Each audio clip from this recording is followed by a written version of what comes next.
Главный по окнам Тольятти на связи. Это Олег. Всем отличного дня.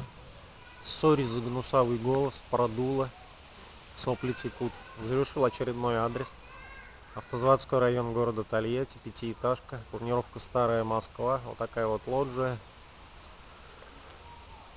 4 створки, 2 поворотно-открывных по центру, они чуть пошире. Ну, справа, слева сэндвич под шкафчик.